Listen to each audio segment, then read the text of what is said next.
Gulfin Technology really work in both the onshore wind and the offshore wind space around rotor technology. We pride ourselves being at the most advanced technology center for rotors in the world.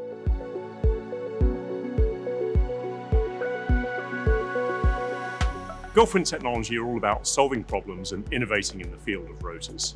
Once we've actually specified a problem statement, we'll come up with the way that we want to actually innovate, and we want to innovate forward fast. A lot of the ways that we use the Stratasys system and the 3D printing capability is take desktop designs and get them into physical product so that we can actually get tangible testing data from our wind tunnel and our structural testing criteria. What we've really been able to achieve with this technology is actually being able to take 3D printing and additive manufacturing and basically be able to take that design cycle or that innovation cycle almost and cut it down to 3 or 4 days, or previously it might have been 30 days, 40 days. So what we're able to do here is leverage that quick cycle time and really differentiate Gulf Wind when it comes to how quickly can we respond.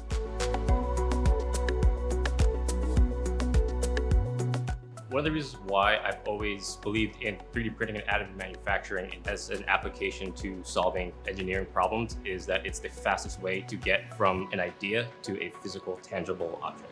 The primary technology that we zeroed in on was large format stereolithography, specifically for the part accuracy and the large volume. We chose the Neo 800 specifically because of its large build volume, as well as the material that it's able to print. So we chose Soma's Perform Reflect specifically for its part rigidity and part strength.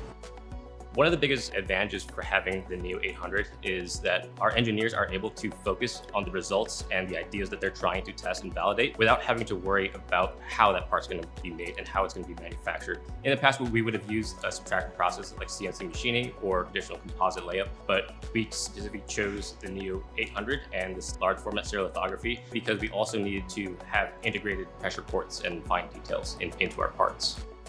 3D printing and certainly leveraging the Stratasys system mean that we can actually generate far more data in a short space of time. Data allows us to run our process with more rigor and ultimately deliver more tangible business innovations.